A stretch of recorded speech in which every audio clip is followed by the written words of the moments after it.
And this is how we take down the billionaire cash hero class.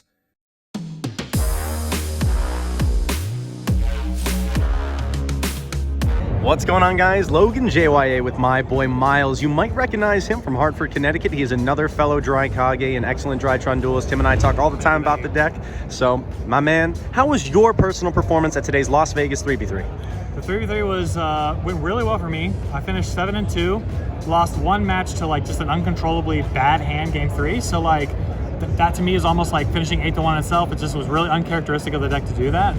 I think if this was an individual YCS, I probably would have done, maybe could have topped potentially, and the deck is just crazy. So I think it's in a really good spot this format. My teammates played well, honestly. We were like scraping by. We could have topped if we had won that last round, but you know, sometimes you get unlucky. It happens. That's why we get them on the next one. But let's get them in the next one. Show us the goo, brother. Exactly, we'll get there. All right, so start off with the names, and I'll talk about what I would have changed later at the end, because there were a couple changes. I think this deck list is like 95% of the way there in terms of being perfect, but obviously 3 alpha, 3 zeta, you have to play 3 of those. And then the ratios right now are 2 and 2. Me too, yep. This is actually one thing that I would change. My main deck is 41 cards. I would bump it up to 42. And I would like to play a third copy of Alteus at the minimum. Okay. One name hands are just really hard to play. Oh yeah. And even with the addition of new cards, which you'll see later, even with the addition of the new card from the new set, you have to see names to play. Right. And so in my last round saw one name, and that was partly what contributed to one of my losses. And so drawing names is just super important. At Hartford, I played 3-3-3-3, all of them. But this ratio you can get by with, but I definitely would look into playing a 42 card deck with a third Alteus in it. Got it. This is another card I would have played 3 of. Really? Yes. So decided to play this package. This just to play around Nib, because you can still play around Nib with this card. It does come in clutch. I don't think I cut this. But this card is super important because of Ibly. So it's an Ibly out, so you can normal it and then link off it and the Ibly into something, and then also get a search off it, which is really nice. But also it's, and you'll see why I think I should play 3 in the future. But because of the way this deck interacts with your opponent on your turn 1 or your turn 0 or whatever, you need to get them to toss your hand traps at you. Right. And so opening this card is way better than searching it, because you can just plop it down and then go get something else later, like a Benton or this card. You can play around Nib.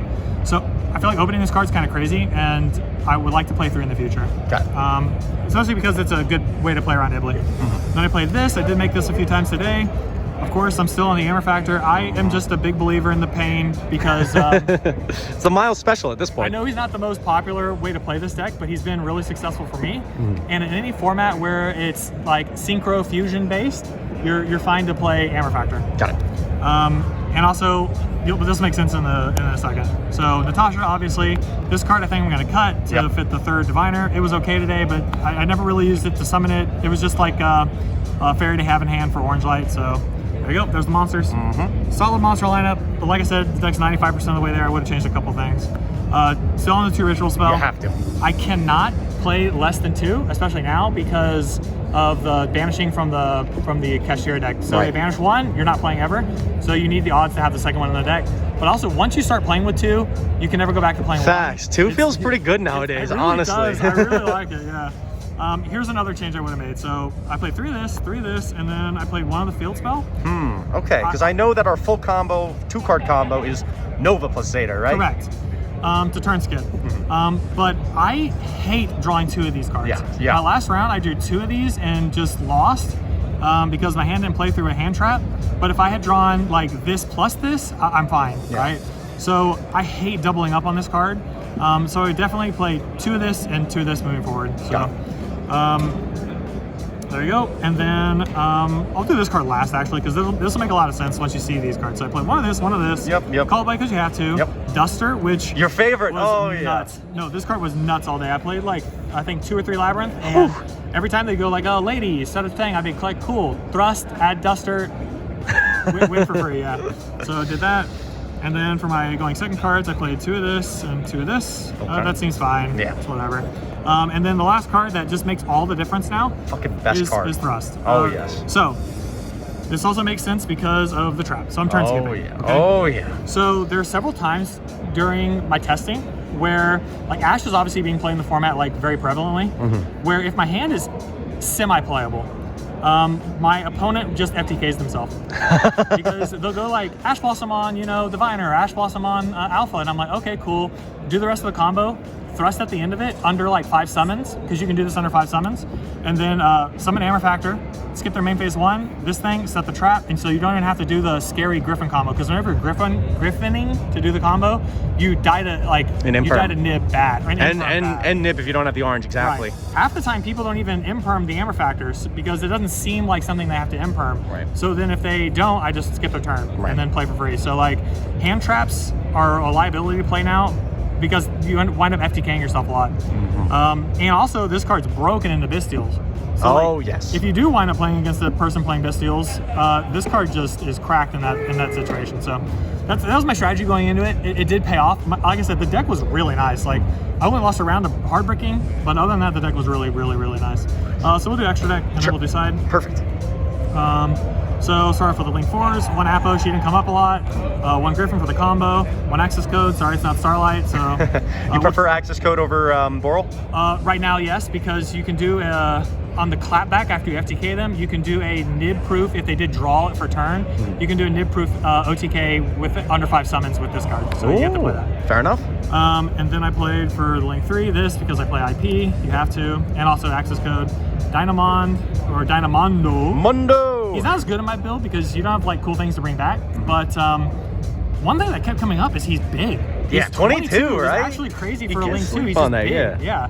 And so like half the time I'd be like, I need to bring all these DRYTRON to the graveyard and I want them for free, so I'd stick back a bin 10 and then just tribute them off, and like he'd have that effect. So I'd like spin a card and then I just have more fodder to do my DRYTRON stuff with. Exactly. So him being 22 is kind of crazy actually. Agreed. Then this card. Oh yeah.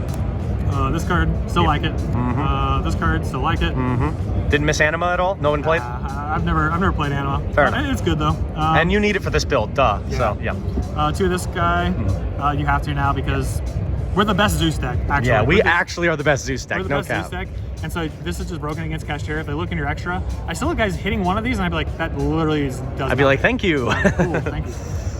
This card for the combo. Nobody hit that one, bro. This card is so broken. Yeah. This card is so nuts. Did you have any cash players hit that one off you? No, because I don't know how people still don't know what DRYTRON does. Like, Facts. Logan's making a video a day, you know? And we get tops every once in a while. I feel like people should know how to play against this deck, but like, they hit the wrong card all the time. Like, half the time, if you hit Link Rebo, it makes my combo way harder. So like, nobody hits Link Rebo, nobody hits Arclight, nobody hits Intis, nobody hits those cards, so they just like, I don't know what to tell you. 2 of these guys, you have to. If I played 1, it just get hit with whatchamacallit. These cards that never got hit off the freaking thing, so there you go. My side deck was okay. I think there are a couple things that are questionable in here, but lots of these cards did come in clutch. Change of Heart because of tactics, or like thrust, I guess. Because of thrust. This card was really nice. Oh yeah. It wasn't that good at Hartford when I played it, but now that it's searchable, it's just really nice. So much better. So I love this card. Yeah. This card, a 3rd copy of this, just because when you go first against decks that you think will hand trap you, and maybe you didn't turn skip, but you still beat them game 1, you just bring this in, and then, you know, if they might hand trap you, you get to play. I did play one of this. Interesting. Yeah, I don't know. I just respected back row decks a little more. That's fair. Just wanted something in the deck for back row, and also anti-spell. Yeah. So anti-spell is scary, so I guess having a Saki 1 was fine. And then Dark Ruler. Yep, another search target. Just a search target, and also scared of Rogue, actually, because you might play against some random deck that just does a lot, you know, and then like you want this in your deck somewhere. So. Yeah. Or a Sword Soul player smart enough to put up Chow Fang. Sword Soul players smart enough to put a Chow Fang up. Yep. The 3rd book of Eclipse. Yep. This card's just really good right now. It's really, really crazy. Oh, yeah. Also, in testing, this came up a few times. I actually will keep maybe 1 or 2 in going first when I know my opponent's on nib, because if they nib me and I have this and thrust, they still skip themselves, but I keep my field. Yeah, facts. So, that's right. That does work that way. It's kind of crazy. So they'll go nib and they'll like wind up tributing a Link Rebo, so that my token's like 300. That doesn't matter though. So then I have face down DRYTRONs, and then I'll just tribute them, bring out Amorphactor, and then thrust, set the trap, and then they still turn skip themselves. Oh, I love it. So like I'll wind up keeping maybe 1 or 2 in, depending on if I've seen it or not. I played 2 Dark Hole. I actually think I'll play 3 of this. Yeah, what do you think would come out for it? I'm not sure. I'll have to think. I'll give it some thought. Maybe Twin. I'm not sure. That card's really good though too. Yeah. But Dark Hole is just like, it's really good when you get Ibleed. Yeah. And I didn't think siding YuGiOh would be like the play. Nah. It seems weird because the extra deck's already tight. So like siding YuGiOh seemed kind of redundant, but also this, you can hit other decks too. That's so, right. I don't know. I think maybe a third one. YuGiOh was kicking my ass today. But I didn't actually lose to Italy. It just slowed my game plan down. So. Facts. That's probably a card I won't play anymore. But Thunder Ruler, I sided an extra copy, sided a Trap Trick. That dodges the spell and trap removal. Sides the spell and trap removal. When you do your combo in games 2 or 3, you do Trap Trick instead of Thunder Ruler. But I actually like playing extra copies of this just because you can sack your opponent and draw them off Alteus, and then you win the game. Yeah, literally hard open it and just do the combo streamline the combo. Yep. I play this.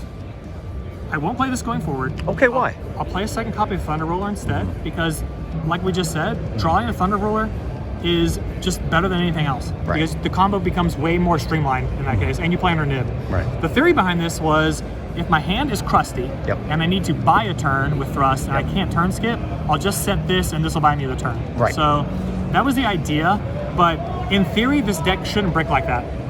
Right? So like, I'd rather just open this card and then FTK, and when I'm going first, then pray I survive. Right. So there you go. And then I played 2 evenly just because I can search it with tasking, and I'm only siding this thing going second anyway, so it's really broken as a 6th card. And I feel like if you're playing cards that are good as going as a 6th card in your hand, then you can afford to play 2 of them. That's how we do it in DRYTRON. That's what we're doing. One of this goes searchable. Came up a lot today. Oh yeah. So, yep. And then 2 lavas, which is like a funny card in DRYTRON. It's like crazy, but at the same time, I like normal summoning. But Natasha's so nuts. Like, you know, just kill him. Tribute over, cast your board, Benton, Natasha, win the game. So I love it. In theory, the deck is really good. It's not bad into nib. The turn skip is like the most unfair thing you can do in DRYTRON, in my opinion. I like Logan's build. I like Vantage Ruler. I like siding Magic Key. I think that's a viable way to play the deck. But I was scared of opponents having 2 interactions. So, like, if my opponent has Golem or I couldn't end on Mirage, like, Book of Eclipse ends my career.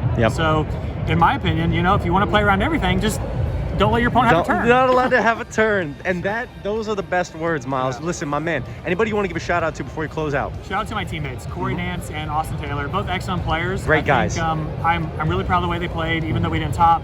We were close, and I think we'll get them in the next one. So absolutely. Everyone, look forward to seeing Miles at the top tables of your next event in your area. That's all I got today. LoganJYA, sign off. Have a great day. I'll see you beautiful people later. Peace.